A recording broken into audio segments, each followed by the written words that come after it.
네, 윤준서 대표의 초이스 리스트, 태형건설과 우리투자증권이 관심주로 올라와 있고요. 두 종목 모두 1% 내외의 수익률 나타내고 있습니다.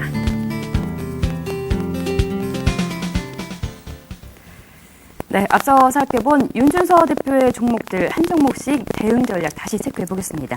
먼저 태형건설부터 한번 점검해 볼까요? 네, 태형건설 뭐 홀딩이죠. 홀딩이요. 홀딩 하시면 되는데 일단 그 건설주 지난 그 2주 전인가요? 제가 처음에 건설주 들고 나왔을 때 그 말씀드렸던 게 있었어요. 태형건설뿐만이 아니라 중소형 건설주들을 이제 1차 봐라. 왜 그러냐면은 밸류에이션이 상대적으로 저평가되어 있는 데다가 건설 업황이 이제 좋아지면은 키를 맞추기 위해서 먼저 중소형 건설주들이 먼저 올라가고 그리고 대형주들이 올라갈 거다라고 말씀을 드렸어요. 그래서 오늘 같은 경우도 보면은 중소형 건설주들 4종목 정도가 상한가를 갔는데 태형건설뿐만이 아니라 태형건설 같은 경우는 먼저 좀 주가가 좀 올라간 면이 있기 때문에 지금 그 어떤 가격 조정을 갖다가 좀 하고 있는데요.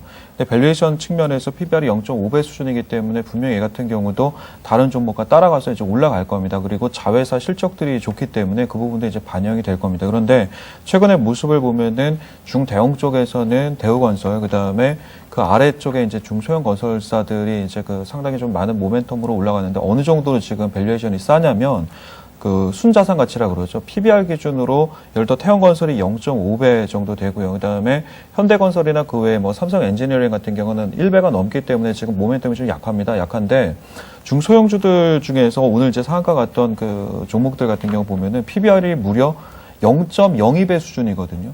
0.02배 정도 수준이라 그러면 10,000원짜리 200원에 거래된다는 얘기인데 그 정도로 지금 싼 그 가치를 갖다 보이고 있기 때문에 이런 종목들이 먼저 올라간 다음에 밸류에이션이 대형주 어느 정도 좀 맞춰놓고 나면은 그 다음에 대형 업종이 올라갈 겁니다. 그래서 태형건설뿐만 아니라 제가 이제 그 말씀드리니까 추천주를 앞으로 계속해서 업종별로 말씀을 드릴 텐데 태형건설뿐 아니라 건설 업종에서는 포트에 이번 그 하나는 꼭 그 편입을 하시라는 말씀을 좀 드리겠고요.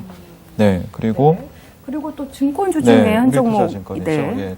증권주도 이제 제가 증권주 가지고 나올 때는 그 1차 이제 단기 그 고점이라고 말씀드렸는데 증권주들이 올라간다고 말씀을 드렸어요. 은행주랑 같이 올라간다고 말씀을 드리고 나서 그 다음 주에 이제 이 두 업종이 상당히 좀 많이 올라갔는데 이런 게 좀 있습니다. 우리가 이제 목요일날 출연을 하기 때문에 요즘 보시면은 주가 흐름이 주 초에 이제 바닥을 만들면서 올라가다가 주 중반 넘어가면서 지금 단기 고점들이 좀 나오거든요. 그래서 그런 것들이 저희가 이제 매수할 때 매수가를 제시를 한다 그래도 그게 이제 다음날 그 종가 기준이거나 이렇게 되기 때문에 염 차장님이나 저나 좀 불리한 점은 좀 있습니다만 이거는 단기적인 시각이고 제가 지금 말씀드리고 싶은 거는 뭐냐면은 우리투자증권이 그러니까 우리투자증권뿐만 아니라 증권주들 지금 단기 고점입니다. 단기 고점이기 때문에 보유하신 분들 중에서 단기로 접근하신 분들은 내일 올라오면은 일부 이익을 실현하시는 게 난데 그게 아니라 새롭게 좀 접근하시겠다 그러면은 11,500원 정도 전후 한번 눌리게 되면은 그다음부터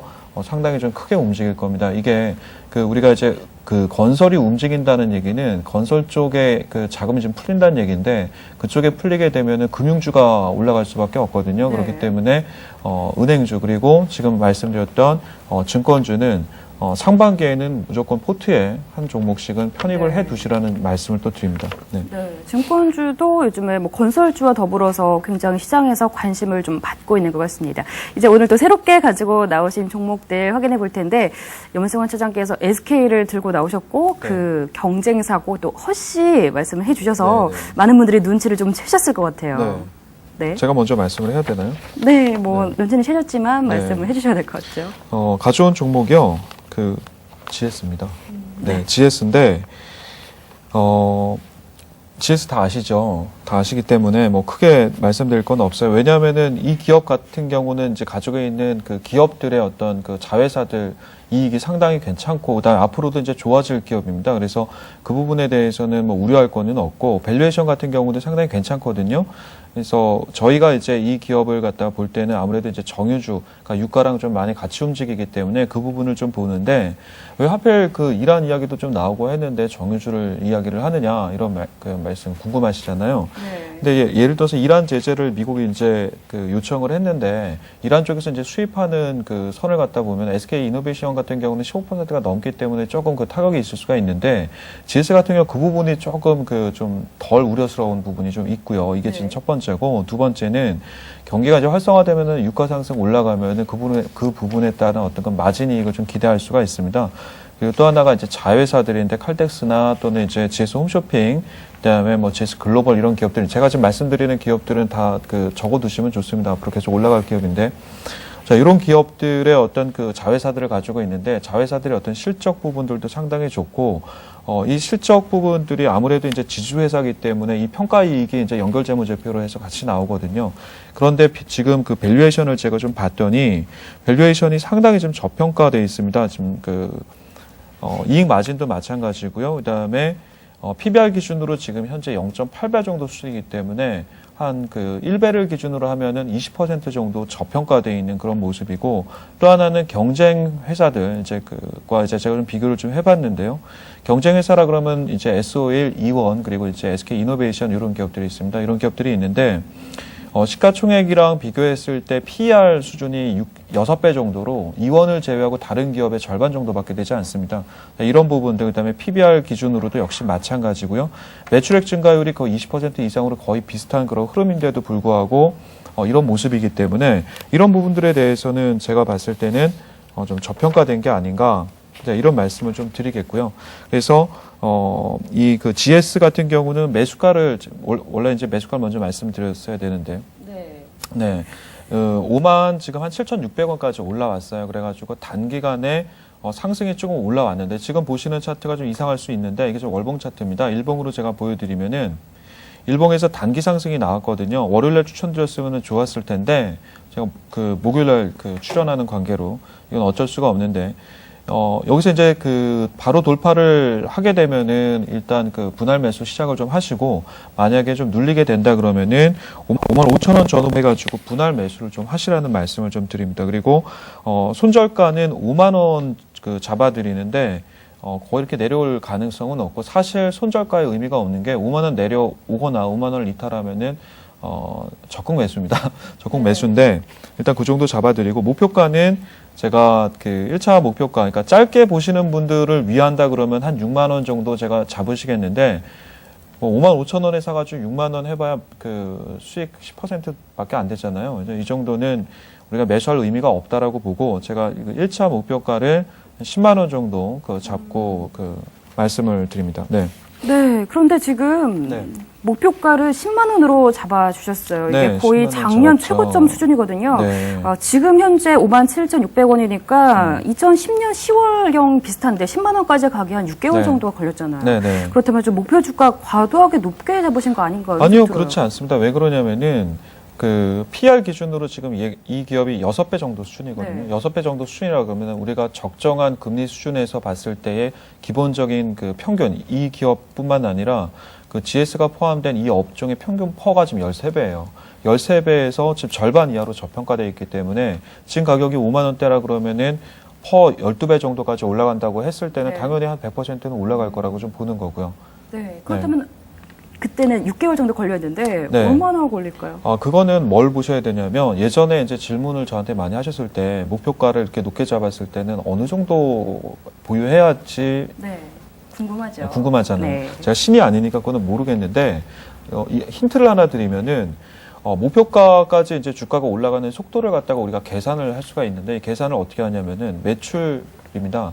그러니까 예를 들어 전분기 대비 또는 전년 동기 대비 매출 증가 속도가 어느 정도 나오는지, 그 다음에 거기에 따른 이익 마진이 어느 정도 분기마다 어느 정도 나오는지를 복리를 우리가 계산을 하면은 네. 어느 정도 나올 수가 있는데, 매출이나 이익 마진이 이렇게 나쁘지 않기 때문에 적어도 상반기 정도에는 그죠? 상반기 넘어가기 전에는 이 정도 흐름이 좀 나오지 않을까 이렇게 좀 봅니다. 네, GS 상반기 중에 목표가 10만 원 바라보면서 지금 관심주로 말씀을 해주셨습니다. 이제 또 두 번째 종목을 확인해 볼 텐데, 은행주 중에 삼성전자다. 네, 은행주 어떤 중에 종목인가요? 신한제주입니다. 신한제주 같은 경우 왜 좋으냐면은 이 기업이 이제 다른 기업처럼 하나의 어떤 그 대출 서비스나 이런 예대 마진만을 갖다가 위한 어떤 그 영업을 하는 게 아니라 카드 회사, 이제 예전에 이제 구 LG 카드죠. 이 카드를 갖다가 인수를 하면서 그 카드 쪽에서는 이제 아시아 최대의 어떤 그 규모를 가지게 됐죠. 이런 부분 하나가 있고요. 그 외에 자회사들을 이제 좀 많이 보유하고 있기 때문에 이 기업 같은 경우는 단순히 대출이나 그 마진, 그러니까 이자 마진에 대한 부분에만 집중하는 그런 어떤 형태의 다른 기업들과는 조금 다릅니다. 예를 들어서 뭐 의류 쪽에서는 제일모직이 있지 않습니까? 네. 제일모직 같은 경우도 의류 외에 화학이랑 전자재료를 가지고 있는데 이렇게 이제 포트가 다변화되게 되면은 뭐가 되냐면 한 업종, 한 부분의 사업 부분이 조금 그 침체를 겪는다 그래도 나머지가 이제 좀 좋아지기 때문에 네. 균형적인 성장 발전하기에는 좀 좋거든요.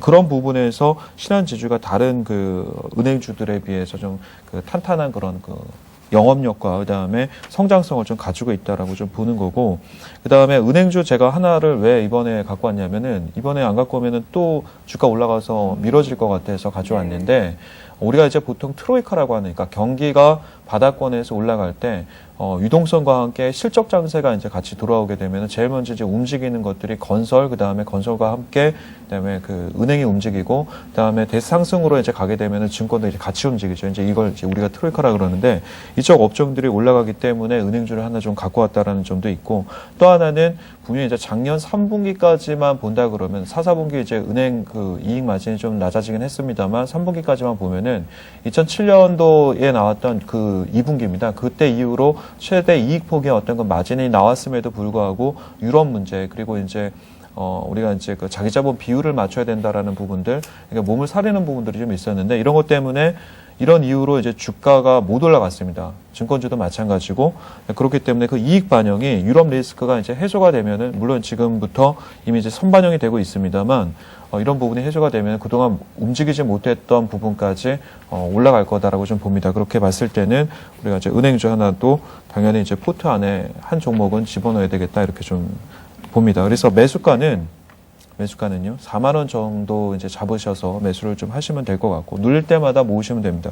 목표가와 이제 손절가 말씀을 드리는데, 역시 이제 손절가 의미는 없는데, 3만 5천 원 정도 잡는데, 손절가 근처에 자꾸 내려온다 그러면 내려올 때마다 적극 매수입니다. 그리고 목표가는 그 GS 제가 높게 말씀을 드렸기 때문에 이 종목도 사실 높게 말씀을 드리고는 싶은데, 그럼 또 질문이 나올 것 같아서 목표가는 1차 6만 원 정도 잡고 말씀을 드리겠습니다. 네. 예, 제가 뭐 질문 하나 좀 드리겠는데요. 은행 업종들이 사실 이제 뭐 이번 이제 유럽발 위기가 좀 완화되면서 좀 올라가는 그런 모습들이 있는데, 근데 좀 국내적으로 봤을 때 좀 여전히 좀 제가 봤을 때는 좀 리스크가 좀 있는 게 아닌가 하는 그런 좀 생각이 드는데, 역시 그 경기가 좀 좋지 않고 또 거기다 좀 금리 인상이 좀 사실상 지금 쉽지 않습니다. 그 쉽게 지금 올리기가 좀 어려워졌고, 또 거기다 수수료 인하 같은 그런 어떤 정부의 규제도 좀 상당히 심해지고 있고, 또 가계부채 문제도 좀 심각한 뭐 수준이라는 그런 어떤 보고서들도 좀 나오고 있기 때문에 그런 부분을 봤을 때는 그 국내적인 어떤 부분에서 리스크가 큰데, 과연 그 은행 업종이 그 시장을 좀 이렇게 아웃퍼폼 할 수 있는 그런 부분들이 있을지 그 부분을 좀 말씀해 주시면 좋겠습니다. 네, 일단 그 은행 업종에서 이제 발목을 잡았던 것 중에 하나가 건설 업종에 대한 PF 대출 부분들이나 이런 부분들이 있는데, 그게 이제 가계대출이랑 연결이 되지 않습니까? 그런데 그 부분에서 이제 건설 업종에 이제 그 벗어났다, 워크아웃도 이제 좀 많이 좀 이제 개선이 됐고, 그러면서 그 부분에 대한 어떤 리스크가 이제 사라지고 있다라는 게 이제 첫 번째입니다. 그게 또 첫 번째고, 두 번째는 이익 마진, 그러니까 예를 들어서 뭐 유럽 리스크 말씀을 하셨습니다. 유럽 리스크랑 그다음에 금리 부분들 낮은 상태인데, 근데 지금 보면은 미국 같은 경우 한번 제가 말씀을 드리면 BOA라고 하죠. 이제 그 워렌 버핏이 이제 그 주당 $7 우선주를 이제 인수를 했는데, 이 뱅크 오브 아메리카의 그 4분기 흑자 전환 성공했다라는 뉴스가 최근에 나왔거든요. 네. 바로 그 오늘 나왔죠. 네. 이게 나오고, 또 하나는 모건 스탠리입니다. 4분기 주당 그 약간의 그 손실이 나왔습니다만 상당히 긍정적이잖아요. 이제 이 얘기는 뭐냐면, 우리나라보다 은행 지준율이나 아니면은 금리가 훨씬 낮은 미국임에도 불구하고, 그리고 또 하나는 우리나라처럼 물가 상승률이 올라가는 게 아니라 아래쪽으로 내려가기 때문에 3차 양적 완화를 갖다가 완화 카드를 갖다가 만지고 있는 미국조차도 이렇게 좀 좋아지고 있다라는 거. 자, 이런 점에서 봤을 때는 우리나라 은행 업종 같은 경우 여기에서 할인받을 이유가 전혀 없다라고 좀 보는 겁니다. 네, 이렇게 해서 윤준서 대표의 초이스 종목 두 종목이네요. GS, 신한지주 이렇게 초이스해 오셨습니다. 지금까지 살펴본 초이스 종목들 화면 통해서 다시 한번 정리해 드리겠습니다.